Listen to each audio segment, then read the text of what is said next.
Salam, siz Universitet Akademiya kanalındasınız və biz videolarımıza davam edirik. Hardakı bir söhbətlər aparırıq.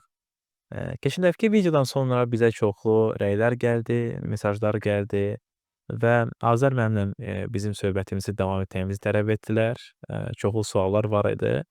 Biz sualları topladıq və yenidən Azər müəllimi dəvət edirik. Azər müəllim, salam, xoş gəlmisiniz kanalımıza. Və bu günlər suallar verəcəyik sizə, bizim izləyicimizdən olan sualları. Və əgər sizin də başqa bir sualınız və təklifiniz varsa mütləq rəylərdə qeyd edin və ya şəxsi mesajlarda yazın, hamısını nəzərdən keçirəcəyik. Gəlin isə başlayaq. Mövzumuza keçməkdən öncə sizə bu videonun sponsorunu təqdim etmək istərdim. Taksi 9111 sərfəli qiymətə yüksək xidmət. Mobil tətbiqdə Invest promokodunu istifadə edin və balansınıza 10 AZN əldə edin. Azər müəllim, keçən dəfə danışdınız öz yolunuzdan, necə gəlib trader oldunuz, indi artıq dərsləri deyirsiniz tradinglə bağlı. Çoxlu suallar oldu ki, əslən bu tradingə başlamaq üçün də burada siz dediniz ki, bu bir peşəkar olmaq lazımdır, mütəxəssis olmaq lazımdır. Başlamazdan öncə nəyə diqqət edirməlidirlər? Hansı belə deyək də periferik olan hansısa bir tələblər varmı, hansısa bir xüsusi nəsə bilmək lazımdırmı? Nə deyə bilərsiniz bu haqda? Deməli, belə klassikanı götürsək, situasiyanı qiymətləndirmək lazımdır. Ümumiyyətlə vəzifələri düşünmək lazımdır. Bunu mən niyə görə eləyirəm? Və bu iş mənə lazımdır, lazım deyil. Mən buna ciddi şəkildə yanaşıram, yoxsa qeyri-ciddi şəkildə yanaşıram. Əsas iş kimi yanaşıram, yoxsa əlavə bir iş kimi yanaşıram. Müəyyən situasiyanı, vəziyyəti analiz edəndən sonra, özünə sualları müəyyən verəndən sonra mən bir dəfə demişəm intervyularda, mən biznesdən qabaq hərbiçi olmuşam. Ona görə bizdə o komandirin vəzifələri var. Əsas qərar qəbul etməkdir. Qərardan sonra artıq əmr verilir və hücum başlanır alır. Hücum başlanıbsa dayanmaq olmaz, buna axıra qədər getmək lazım. Amma hücumdan qabaq, işə girişməmişdən qabaq, işə başlamamışdan qabaq, bunun əmrindən qabaq, bunun qərardan da əvvəl mən dediyim kimi bütün deməli, hər tərəfli bütün vəziyyətlər, situasiyalar, nüanslar, bunlar analiz olunmalıdır. Bu işə vaxtım var, yoxsa yoxdur, mənə lazımdır, lazım deyil, dediyim kimi belə şeylər. Bundan sonra qərar verirsiniz, əgər bunu qərar verirsinizsə, deməli, siz mütəxəssis olmalısınız bu işin bilikçisi olmalısınız. Əlbəttə, bu təlimlər, bu işə necə başlamalıyam, birinci öyrənməliyəm. Bu işi öyrənməliyəm. Bəli. Öyrənmək üçün, bunun üçün hansı institutlar var, hansı təhsil ocaqları var. Mən burada təkcə Azərbaycan nəzərdə tutmuram, təkcə canlı fərdi deməli, kursları nəzərdə tutmuram. İstənilən adama mən deyirəm ki, yəni təhsil bacarırsan, get Amerikada öyrən, bacarırsan, get Yaponiyada öyrən, İngiltərədə öyrən, amma bu işi öyrən. Bəli. Söhbət ondan getmir ki, gəl bizdə öyrən, konkret. Söhbət gedir ki, gəl ümumiyyətlə axtarışda olun, baxın, qərar qəbul edin və qərarı da öyrənəndə körtəbii şəkildə olmamalıdır. Bu da kapital şəkildə olmalıdır. Ki, mən yoxsa bu gün buradan götürürəm nəsə, sabah internetdən götürürəm, bütün kitabdan götürürəm. Struktur olmalıdır da, belə deyək. Əsaslandırılmış bir struktur olmalıdır ki, pillə-pillə mən nəyi keçməliyəm, ümumiyyətlə nəyi bilməliyəm və ondan əlavə də burada ən açar sual odur ki, o informasiyanı ki, mən götürürəm, o orijinaldır yoxsa yox, o fakedir yoxsa yox. Mənbələrə diqqət edin. Mənbələrə baxmalıyam, hardan gəlir o informasiya, hansı kitablardan gəlir, hansı internetdən, hansı. Maşallah, indi elə bir dövranda yaşayırıq ki, 90% fakedir. Təkcə bu sahə yox, ümumiyyətlə. 21-ci əsrin bəlasıdır. Məlumat çoxdur, amma ki, doğruluğu çətinlikdir. Yəni, o rus dilində deyirlər, dostoverni, yəni o əsaslandırılmış orijinaldır, yoxsa fakedir, baxmaq lazımdır. Burada bir məntiq var, yoxsa yoxdur. Onun mənbəsinə qeyd çatmaq lazımdır. Və onu da dərk eləmək lazımdır ki, indiki dövrdə qeyd etdiyiniz kimi hal-hazırda biz yaşayırıq. Ən bahalı məhsullardan biri informasiya. Bəli.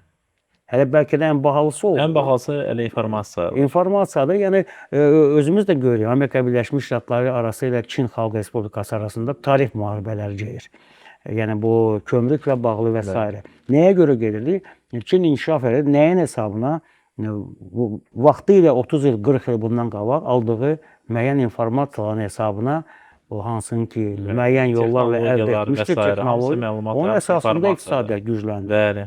Gücləndi. Ona görə burada deməli belə bir deməli rəqib yarandı Amerika Birləşmiş Ştatlarına və Amerika Birləşmiş Ştatlarının da vəzifəsi nədir? Onu biraz çünki onun inkişaf templəri 4,5-dır. Bəli, azaldı. Burada 0,9-dur. Belə getsə Çin 5 ildən sonra o dominantlıq edəcək tam Bu da bir dünyada. təhlükədir əlbəttə. Müharibənin səbəbi də budur. Ona görə burada həmişə siyasi hərbidən danışmaqdan çox ən böyük iqtisadiyyat, maliyyə məsələsidir. Onun keçən o görüşümüzdə də mən qeyd etdim. Biz kapitalizmdə yaşayırıq. Burada daima müharibə olacaq. Yəni müharibə mən demirəm o söhbət isti müharibədən danışmıram. Burada tarif müharibəsi olacaq, informasiya müharibəsi olacaq. Kömrük, valyuta, maliyyə, iqtisad, burada hər şey olacaq. Kütləvi informasiya vasitələrinin apardığı bu müharibələr. Ona görə insan bu işin axırına deyəndə ki, axırına çatmaq mümkün olmayacaq. İnsan daim ölənə qədər öyrənir, öyrənəcək. Hər bir sahədə olduğu kimi. Hər bir sahədə olduğu kimi heç vaxt deyə bilməz ki, mən 100% bu dəqiqə bunu bilirəm. Çünki bugün bildiyimiz artıq sabah işləmir. Aktual olmayacaq. Aktual olmayacaq. Daha doğrusu aktual olacaq, amma onun yenilənməsi mütləq olmalıdır. Bunu biz hər gün bütün iqtisadiyyatın bütün sahələrində görürük. Yəni bazar iqtisadiyyatına da aiddir. Bazar iqtisadiyyatının əsas infrastrukturu kapital bazarlarıdır, maliyyə bazarlarıdır. Ona görə hər hansı bir insan yəni bu işə yəni iki cür yanaşma demişdim. Yəni investisiya kimi, yəni biznes kimi və yaxud oyun kimi. Yəni oyun kimi yanaşırsa həyatın hər sahəsində oyun kimi yanaşır bütün işlərə yəqin ki. Ona görə amma o insan ki adət eləyib bütün sahələrdə kapital şəkildə yanaşır. Yəni əsaslandırılmış şəkildə yanaşır. İstənilən sahədə olan biznesə o bu sahədə də eləyəcək.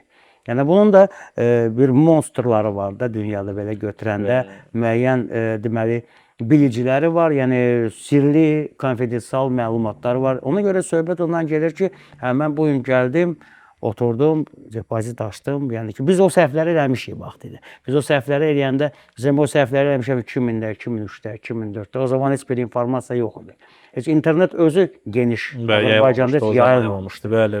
Demək olar ki, mənim yadıma gəlir, biz brokerin, yəni hər hansı bir brokerlə işləyəndə biz nəqd pulla gedirdik, nəqd pulu qəbul edirdilər. Telefon vasitəsilə. Telefon vasitəsilə. Sonra gəliri götürmək üçün gəlirə 3 gün qabaq, yəni 4 gün qabaqdan deyilməli idi, oradan gətirilməli idi. Hamısı yəni o kart sistemi yox idi, banklar bu qədər inkişaf etməmişdi, texnologiyalar.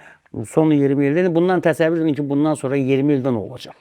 2050-yə qədər görün nə olacaq. Onlara belə hazır olmaq lazımdır. Bu hazırlıq ona görə sürət artıb. Dünyada sürət artıb hər sahədə. Ona görə dünənki biliklə, bugünkü biliklə mən bunu özümü təmin edəcəyəm. 20 il olmayacaq. İstənilən sahəyə aiddir. Müəyyən, yəni bu istəyir, yəni səhiyyəyə də aiddir. Bütün sahələr, tikintiyə də. Çünki hər yerdə yeni texnologiya gəlir. Bəli, tam doğrudur. Ona görə burada ancaq maariflənmə başlayıb. Paralel olaraq praktika, nəzəriyyə. Praktika, nəzəriyyə. Azəm, siz bunları qeyd edədiniz, tam razıyam sizdən. Öncə də o suallar gəlir ki, tradingə ümumiyyətlə, əgər kimsə başlamaq istəyirsə də, burada əsas iş kimi həmişə nəzərə almalıdır, yoxsa ki, bunu əlavə bir hobbi də deməzdim, belə də gəlir mənbəyi kimi nəzərə ala bilər. Burada nə məsləhət görərdiniz? Yəni bunu mən demirəm, mən artıq mütəxəssislərlə də danışmışam müxtəlif sahələrdə. Əgər siz professional sözünü işlədirsinizsə, əgər siz peşəkar söhbəti işləyir, bu sizin əsas işiniz olmalıdır. Əsas işiniz olmalıdır. İkinci dərəcəli iş olmayacaq. Ronaldo, Messi futboldan sonra gelib başqa bir iş görmürlər. Yəni söhbət professional boksçu və yaxud güləşçi və s. Əgər o görürsə, deməli o professional deyil. O sosializm də var idi. Yəni orada başqa dəyərlər var idi. Ona görə orada hər hansı bir zavodların komandası olurdu. Orada həvəskarlar Həvəskarlar, bəli. Onların əsas iş yeri var idi. Onlar dincəlmək üçün idman edirdilər. Yəni orada qazanc yox idi. Biz bilirik sosializmdə qazanc yox idi. Həvəskar kimi qazanc əldə etməyə şansı da azdır. Necə başa Düzdür, necədir? Qazanclar böyük olmayacaq belə. Bilirsiniz, həvəskar kimi olar. Həvəskar kimi də mümkündür. İkinci bir gəlir mənbəyi kimi də baxmaq olar. Amma onun səviyyəsi, faiz, yəni baxımından effektivliyi o cür olmayacaq. Bəli. Çünki siz harasa gedib, işləyib, maaş alırsınızsa, bir əmək haqqı alırsınızsa, bir biznesiniz varsa, sizin həmişə komfort zonanız olacaq ki, yəni birdən bir nəsə olmasa, yəni arxamda nəsə var. Bəli. Söhbəti var. Amma siz burada atılanda həyata, heç nəyiniz arxanızda yoxdur. Orada yəni keçən görüşümüzdə də demişdim, orada iki variant var. Ya siz, ya sizi. Bəli. Və orada sizin əsl keyfiyyətləriniz üzə çıxacaq. Bu artıq elə belə hərbi təlim deyil. Bu artıq real döyüşdür. Real döyüş təsəvvür edin ki, yəni hər bir xüsusən gənclər, xüsusən yəni kişi cinsinə aid olan insanlar, o cümlədən elə qadınlara da aid. Yəni bu real döyüş təlim tamamilə başqadır. Ona görə bunu mütləq nəzərə almaq lazımdır. Effektiv, yəni insan özü orada tanıyacaq insan. Bəli, bəli. Yəni insan pis vəziyyətdə keyfiyyətləri üzə çıxır. Daha effektiv çıxır. Bütün sahələrdə, burada da elədir. Əgər mən indi onu gördürəm, bizdə də əvvəllər olub. Keçən görüşümüzdə demişdim ki, biz itkilər nəyə görə olmuşdu? Çünki bizim 5 dənə əlavə işimiz vardı. Bəli, tam oradan pul gəlir, burada bu işdə belə deyək də. Bəli, problemlər oynar. Bəli. Sonra bir növbəti bir sual var ki, bir nəfər bizə yazıb izləyicimizdir ki, mən 12 ildir həkim fəaliyyəti göstərir və deyir ki, mən indi tradingə marağım var. Mənası varmı deyir başlamaq, yoxsa burada ümumiyyətlə belə background deyilir də, yəni ki, hansısa bir təhsil olması və ya hansısa bir sahədə təcrübə olması vacibdirmi? Yoxsa sizin bax siz yüzlərlə tələbəniz olub da, yəqin ki, fərqli sahələrdən gələnlər olub. Ümumiyyətlə, hansısa bir korrelyasiya varmı? Yoxsa ki, fərq etməz, yəni ki, bu peşə ilə bağlıdır, təhsillə bağlı olan bir şeydir. Absolut fərq etmir. Ali təhsilli də var, ali təhsili olmayan da var. Hətta belə. Bəli, adi sürücü, indi hal-hazırda bizdə kurslarda iştirak edir, yəni avtoservislə məşğul olan insanlar var. Yəni burada həkim də var, hərbiçi də var, iqtisadçı da var, hüquqşünas da var, hüquq mühafizə orqanlarının işçiləri də var. Məsələn, istənilən sahəni götürəndə, yəni var. Burada yenə də deyirəm, iqtisadiyyat elm deyil. İqtisadiyyat, maliyyə ümumiyyətlə elm sayılır. Bu həyat səviyyəsində, yəni bütün elmlərin üzərində duran bir şeydir burada. Burada psixologiyadan başlayır, burada riyaziyyatın qanunları da var, təbiətin də qanunları var, hamısı. Ona görə o əksinə o yaxşı bir təcrübədir. 12 il təcrübəsi olan adam və yaxud başqa bir insan, 15 il, 10 il. İnsanın hər hansı bir sahədə təcrübəsi nə qədər çoxdursa, bir o qədər onun üçün rahat olacaq burada. Burada artıq həyat təcrübə nəzərdə tutulur. Bəli, yaşı hesablayıram orada minimum 35 olur. Bəli, əlbəttə ki, bəli. Onun üstündə olur. O da bir super yaşdır. Yəni nəzərə alsaq ki, bu insanların 2050-yə qədər trendi var. Belə götürəndə, yəni yaxın 25 illik trend var və bu işlər böyük bir sürətlə inkişaf edəcək. İndidən onu başlamaq lazımdır. Yavaş-yavaş tədricən onu ələ almaq. Yavaş-yavaş deyirsiniz də. Burada da bir sual vardı ki, əlbəttə ki, bu biraz abstraktdır, bunu tam dəqiq bilmək olmaz. Bəzi adamlar, yəni ki, tez qavrayır, bəziləri gec. Amma hansısa bir belə vaxt varmı ki, hansı müddətdən sonra, əgər kifayət qədər gündəlik vaxtı həsr olunsa bu işə, belə deyək, ən azından hansısa bir işə başlaya bilər. Yəni bu 1 aydırmı, 1 ildirmi, 5 ildirmi? Yəni siz indiki zəmanət trendlərini görərək də siz nə deyərdiniz ki, hansısa bir demək olar o vaxt, yoxsa ki bu çox individualdır, yəni həddən artıq individualdır? Həddən artıq olmağına, həddən artıq individualdır, fərdidir bu iş məsələ. Amma Fibonacci ədədlərini götürsək, rəqəm 1-dən başlasaq, minimum 1 ildir, 1 il. Maksimum 3 il. Maksimum 3 il. Çünki 3 illə 3 il keçirsə Nəticə və insanda yoxdursa, nəticə yoxdursa, deməli bu onundur orada yəni. problem var. Deməli, orada köklü, artıq orada psixologiya problemi var, başqa problemlər var, insanın müəyyən zəif nöqtələri var və s.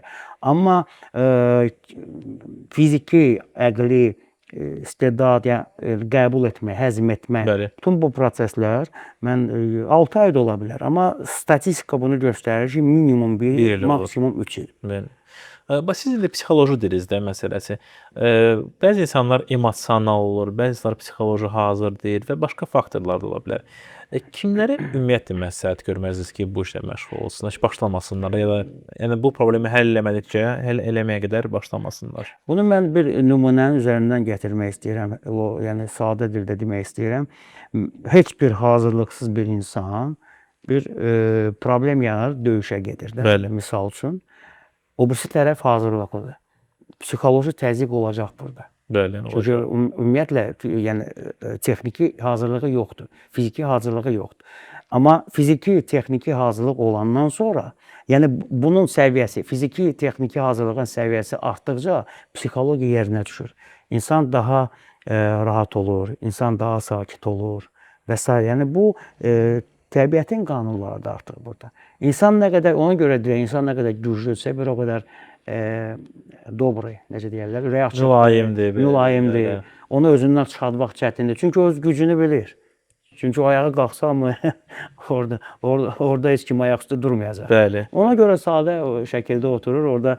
Yəni bu təbiətdən götürdüyümüz, həyatdan götürdüyümüz insan nə qədər biz xarici deməli investorları götürsək, Buffettdən başlasaq, yəni maliyyə sahəsi və yaxud aktyorları götürsək məsəl üçün, hansı bir milyarder və yaxud 500 milyon olan deməli varlığı, varidatı olan bir insan metro ilə hərəkət edirsə, buna bizdə şok kimi baxırıq. Bəli, Bu bəli. metro ilə gedir, orada qəzet oxuyur öz üçün. Qəzet oxuyur, indiki dövrdə qəzetə baxır. Telefonu yox, qəzetə. Bəli, bəli. Yəni bu dünya şöhrətli insanlardan danışır. Bəli. Yəni söhbət insan yəni o qədər arxaik. Yəni o 50 dənə maşın da var, o qarajı da var, hər şeyi Amma var. xeyir İnsan sağdır. rahat öz Bəli. istədiyi kimi yaşayır. Məsəl üçün. Məsələn, Buffett'ı götürsə ömür boyu deyib, mənim telefonu da olmayıb. Mən bir gəzdirmirəm. Maliyyə azadlıqları var, özləri Müəyyən biləcək azadlıq, yaşayırlar. insan dəyərlər var. Ona görə insan bu sahədə də belədir. Ona görə imkan daxilində yəni qərar, yəni insanın özündən asılıdır. İnsan qərar verməlidir, irəli getməlidir və yenə də burada ancaq özündən asılıdır. Özünün, əgər o deməli necə deyirlər, içi nədir insanın, içində nə var, o tam bu sahədə özünü göstərir. Göstərmirsə, amma bu həyatımızın bir hissəsidir də iqtisadiyyat. İqtisadiyyat yox, bir hissəsi yox, tam hissəsidir. Çünki biz kapitalizmdə yaşayırıq, bazar iqtisadiyyatında. Ona görə burada birmənalı şəkildə, yəni mən demirəm bu işin mütəxəssisi olmuyor, mütləq olmalısan. Amma ən azı dərk etməlisən ki, bu nədir? Bəli. Azərbaycan sonuncu vaxt baxımından görə sıxıldı və sonuncu bir sual deyim sizə. Buradan sual belə deyək, bu ümumi sualdır. Tez-tez bizə də gəlir. Mən istəyirəm siz də üzünüzü tutasınız bizim izləyicilərimizə, onunla cavablandırasınız. Mütəmadi olaraq bizim izləyicilərimiz qarşılarına sosial şəbəkələrdə belə bir təkliflər çıxır ki, yəni absurd təkliflərdir ki, $500 ver, sənə 3 aya bunu $40,000 edək və s. Biz sənin üçün bizim robotumuz var, alqoritmlar var və s. da. İndi əlbəttə hamımız başa düşürük ki, bunlar bu yalandırlar, yəni ki, reallığa uyğun olmayan bir şeylərdir. Amma bəzən də ki, ola bilsin ki, hansısa bir reallığa oxşar bir təklif ola bilər də. Bunu necə anlaya bilər? Hansı suallar verilməlidir? Yəni belə təkliflər olanda, yəni o sualları bizə yox belə deyək, birbaşa onu təklif edən adamlara nə suallar verilə bilər ki, anlayaq ki, bu real təklifdir, yoxsa ki, bu sadəcə növbəti bir dələduzlardır? Söhbət ondan gedir ki, insan nə qədər elmi savadlıdırsa bu işdə, o dələduzlar ona müraciət eləməyəcəklər. Belə bir şey var. Çünki insanlar müəyyən ətrafımızda olur, belə suallarla müraciət edəndə, mən deyirəm, mənim nömrəmi verin ona. O zəng eləmir artıq. Yəni, mən nömrəyə zəng gəlir, amma o nömrəyə gedir. Onların nömrəsinə gedir, dost danışın. Deyirəm, mənim nömrəmi yazın ora, öz deməli, anketinizdə. Bu zəng eləsin, bilirlər, artıq bilirlər. Fake'dir. Nəzərə almaq lazımdır ki, Amerikanın istiqrazları 3-4% gəlirliyi verir. Nəzərə almaq lazımdır ki, Azərbaycanda bank sistemi dollarda 2%, 3% Bəli, gəlir bəli. verir. Olsun investisiya fondları versin 7%, 5% xaricdə. Söhbət xoşbəxt, ağıllı, yaşayış səviyyəsi yuxarı olan ölkələrdən danışıram. Birinci 20 iliyi götürürəm mən burada. Şimali Amerika, Qərbi Avropa, Yaponiya, Cənubi Koreya. Siz nə qədər özünüzü onlardan ağıllı sayarsınız ki? Bəli, bəli. İnsana deyəndə ayda 10%, yox, ayda 100%. Söhbət ondan gedir ki, nə qədər insan, yəni belə özü-özünə, yəni ki, biz ciddi adamlarla danışanda həmişə bizə deyirlər ki, kimsə gəlir, onlara təklif eləyir, danışanda ayda 50%, 30%, nəsə belə bir şey, onu qapıdan qovurlar. Çünki onlar iş adam, ciddi adamlar bilirlər, elə bir şey real yoxdur. Amma söhbət ondan gedir ki, ayda 10% depozitdə qazanırız, bu realdır. Bəli, bəli. Bu artıq, amma bu da ki, yəni ilk gündən olmur. Bunun üçün təlimlər keçmək lazımdır, mütəxəssis olmaq lazımdır. Yəni hörmətli izləyicilər, diqqətli olun. Pullar çöldə səpələnməyib. Yəni heç kim öz pullarını heç kimə vermək istəmir. Ona görə belə təkliflər eşidəndə analiz edin, suallar verin, baxın görün nədir, nə təkliflərdir. Amma tradinglə əlbəttə qazanmaq mümkündür, amma mümkündür o deməkdir ki, sizdən çoxlu vaxt tələb olunacaq, diqqət tələb olunacaq. Mütləq bu yolda siz uduzacaqsınız, həmçinin də müəyyən vaxtlar sonra olacaqsınız. Yəni bunlar hamısı kompleks şəklində olur. Ona görə diqqətli olun. Əgər siz də investisiya etmək istəyirsinizsə, lakin nədən başlamaq lazım olduğunu bilmirsinizsə, biz sizə köməklik edə bilərik. Videonun təsvirindəki linkə keçid edin və orada qısa formanı doldurun.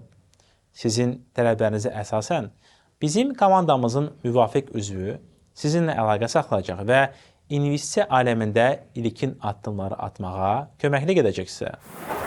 Azərbaycan, vaxtımız artıq yekunlaşır. Bir daha təşəkkür edirəm. Yəni suallar çox oldu. Mən çalışdım ki, əsaslarını seçim, sizə təqdim edeyim və çox sağ olun ki, cavablandırdınız. Təşəkkür edirik. Mən təşəkkür edirəm dəvətə görə. İnşallah davamlı olsun. Çox sağ olun, təşəkkür edirəm. Və bir daha demək istəyirəm ki, bizim söhbətimizin birinci hissəsinə baxmaq istəyirsinizsə, keçid olacaq videonun təsvirində. Və biz bu mövzuları davam edəcəyik, yeni qonaqlarımız olacaq, Azərbaycan mütləq yeni dəvət edəcəyik. Hamınıza təşəkkür edirəm və hamınıza uğurlu investisiyalar arzu edirəm. Sağ olun.